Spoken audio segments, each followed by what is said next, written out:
விவேகானந்தர் அவர்கள், அவரை எல்லாருமே ஒரு இந்து சமய துறவியா பார்ப்பாங்க, இல்லை ஒரு தத்துவவாதியா பார்ப்பாங்க. ஆனால் அதை தாண்டி சுவாமி விவேகானந்தருடைய வார்த்தைகளில் நிறைய அறிவியல் சம்பந்தமான அறிவியல் பூர்வமான விஷயங்கள் ஒளிஞ்சிருக்கு.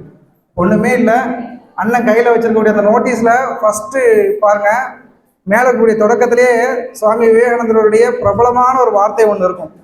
என்ன அப்படின்னா, எழுமீன் விழுமீன். சொல்லுங்க, யாருக்கா தெரியுமா? எழுமீன் விழுமீன், உங்களுடைய குறிக்கோளை அடையும் வரை உழைமீன். சரியா? உழைத்து கொண்டே இருக்கணும் அப்படிங்கிற ஒரு வார்த்தை. நல்லா நோட் பண்ணோம் அப்படின்னா வெறும் தத்துவமா தெரியும். நம்ம ஊர்காரங்க சொன்னா நம்ம பெருசா எடுத்துக்க மாட்டோம்ல, வெள்ளைக்காரங்க சொன்னா தானே நம்ம பெருசா எடுத்துக்குவோம். மாஸ்லோ அப்படின்னு ஒரு உளவியல் ஆய்வாளர் இருக்கிறார், மாஸ்லோ, ஆப்ரஹாம் மாஸ்லோ அப்படின்னு. அவர் மனிதர்களுடைய தேவைகளை ஒரு படிநிலைகளாக ஒரு கோட்பாடு வச்சிருக்கிறாங்க. மனித தேவைகளின் படிநிலை கோட்பாடுன்னு ஒரு விஷயம் இருக்கு. இங்க யாராவது உளவியல் சம்பந்தமா படித்தவர்களுக்கு அது தெரிந்திருக்கும். ஒரு 4-5 படிநிலைகளை சொல்றாரு. முதல் படிநிலை என்ன அப்படின்னா, மனிதனுடைய உடலியல் தேவைகள். உடல் தேவைன்னு என்ன? உணவு, பசி, தூக்கம், இந்த மாதிரியான உடல் தேவைகள். 2வது பாதுகாப்பு தேவைகள். நாம் ஒரு இடத்துல ஒரு குடும்பமாக இருக்கணும் அப்படின்னா ஒரு பாதுகாப்பான சூழல் வேணும் அப்படிங்கிற மாதிரியான விஷயம். 3வது விஷயம் சமூக சூழல், சமூக தேவைகள், நட்பு, குடும்பம், இந்த மாதிரியான விஷயங்கள். 4வது மதிப்பு, செல்ஃப் எக்ஸ்டீம் அப்படின்னு சொல்லக்கூடிய விஷயங்கள். செல்ஃப் எக்ஸ்டீம் அப்படின்னா, இப்போ நீங்கள் எல்லாருமே இங்கே டான்ஸ் ஆடினீங்க, நிறைய பேர் பேசுனீங்க இல்லையா? எதுக்காக? நமக்கு ஒரு ரெஸ்பெக்ட் வேணும், நம்மளுடைய திறமைகளை வெளிக்காட்டணும், நமக்கு ஒரு மதிப்பு கிடைக்கணும் அப்படிங்கிற ஒரு செல்ஃப் எக்ஸ்டீம். 5வது படிநிலை, மாஸ்லோவோட 5வது படிநிலை என்னன்னா செல்ஃப் ஆக்சுவலைசேஷன், அதாவது சுய உணர்தல். சுய உணர்தல், தன்னை உணர்தல். அதுதான் இயற்கையிலேயே உயர்ந்த படிநிலையாக மாஸ்லோ குறிப்பிடுகிறார். இது எல்லாம் மிகப்பெரிய ரிசர்ச் பண்ணி ஆய்வு பண்ணி அவர் சொல்லக்கூடிய விஷயம். இதை சுவாமி விவேகானந்தர் அழகா சொல்லிட்டாப்ல, எழுமீன் விடுமீன், உன்னுடைய குறிக்கோளை அடையும் வரை உழைமீன் அப்படின்னு.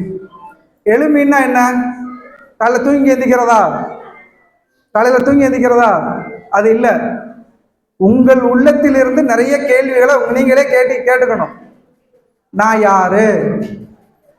எனக்கு இந்த பேர் வச்சாங்க? நான் இந்த ஸ்கூல்ல படிக்கிறேன்?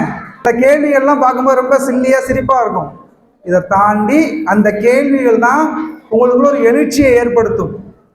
அந்த எழுச்சி என்ன பண்ணும்? உங்களுக்குள்ள ஒரு விழிப்புணர்வை கொண்டு வரும், ஒரு அவேர்னஸை கிரியேட் பண்ணும். உங்களோட ப்ளஸ் என்ன, மைனஸ் என்ன, உங்களுக்கு என்ன கிடைக்கும், என்ன கிடைக்காது, நிறைய லைஃப் அடுத்த கட்டத்துக்கு போகும்போது நிறைய ஃபெயிலியர்ஸை சந்திப்பீங்க, நிறைய மிஸ்டேக் பண்ணுவீங்க. அதுலேருந்து பாடம் கற்றுக்கிட்டு உங்களுக்கு எது வரும், உங்களுக்கு எது சரியாக வரும். சில பேருக்கு இன்ஜினியரிங் வரும், சில பேருக்கு ஃபிசிக்ஸ் வரும், சில பேருக்கு கெமிஸ்ட்ரி வரும், சில பேருக்கு மேக்ஸ் வரும், சில பேருக்கு நல்ல டிரைவ் பண்ணுறது மட்டும் தான் தெரியும். அந்த மாதிரி உங்களுக்கு என்ன ஸ்பெசிஃபிக்காக என்ன தெரியும், அதை உங்களுக்குள்ளே கொண்டு வந்து அதை பெரிய லெவலில் கொண்டு போய் அதை ஒரு டார்கெட்டாக ஃபிக்ஸ் பண்ணி அதுக்குள்ளே போகிறது தான் விழுமீன். அந்த விழிப்புணர்வு ஏற்படுத்த அந்த டாஸ்க்கை கம்ப்ளீட் பண்ணுற அளவுக்கு நம்ம முயற்சி பண்ணிக்கிட்டே இருக்கணும். அகெயின் அகெயின் அகெயின் அகெயின் என்கிற அந்த முயற்சி, அதுதான் உழைமீன் அப்படிங்கிற விஷயம். இன்னொரு விஷயம் அழகாக சொல்லியிருப்பாங்க, இதை நான் சொல்கிறேன், திருப்பி நீங்கள் சொல்லுங்க பார்ப்போம். I am a hero, always says I have no fear. அப்படின்னு என்ன?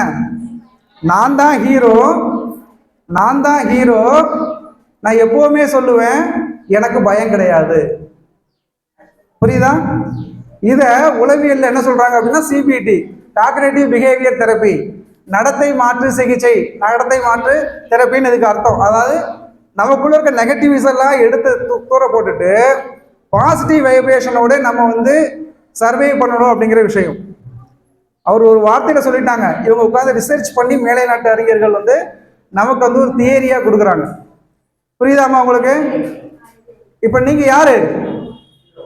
நீங்க யாரு? யாருக்கு ஹீரோ? உங்களுக்கு நீங்க தான் ஹீரோ. புரியுதா? பசங்கிட்ட கேட்கறதா, உங்களுக்கு பிடிச்ச ஹீரோ யாருன்னு கேட்டா விஜய், அஜித்னு சொல்லக்கூடாது. உங்களுக்கு பிடிச்ச ஹீரோ யாருன்னு கேட்டா என்ன சொல்லணும்? எனக்கு நான் தான் ஹீரோ, எனக்கு எதை பத்தியும் பயம் இல்லை அப்படிங்கிற ஒரு பாசிட்டிவ் எனர்ஜியோட நீங்க போகணும். பேசணும், நிறைய விஷயங்களை சொல்லிட்டே போகலாம். புரியுதுங்களா உங்களுக்கு? நல்ல கையோ. இப்போ ரீசெண்டாக அஜித் கூட குடும்பத்தை பாருங்க, அப்பா அம்மாவை பாருங்க அப்படின்னு சொன்னாரு. அது பெருசா வைரல் பண்ணாங்க. இதைத்தான் ஔவையார் காலத்துல இருந்து சொல்லிக்கிட்டு வர்றாங்க இல்லையா? ஆனா ஔவையார் சொல்றது நம்ம காதுல பெருசா விழாது. ஆனா அஜித் சொன்னா பாருப்பா அஜித் சொல்லிட்டாரு அப்படின்னு நம்ம யோசிப்போம். புரியுதா உங்களுக்கு? அதனால அதை மனசுல வச்சுக்கிட்டு விவேகானந்தருடைய வார்த்தைகளை மனப்பாடம் பண்ணி பேசாதீங்க. அதை உள் வாங்கிக்கோங்க. உள் வாங்கிக்கிட்டு அதுல இருந்து நம்மளால என்ன பண்ண முடியும், நம்மளுடைய பிஹேவியர்ல என்னென்ன சேஞ்சஸ் கொண்டு வர முடியும்னு யோசிச்சிங்க அப்படின்னா அதுதான் நீங்கள் விவேகானந்தருக்கு கொடுக்கக்கூடிய மிகப்பெரிய மரியாதையாக இருக்கும் என்று சொல்லி வாய்ப்புக்கு நன்றி கூறி விடைபெறுகிறேன். நன்றி, வணக்கம்.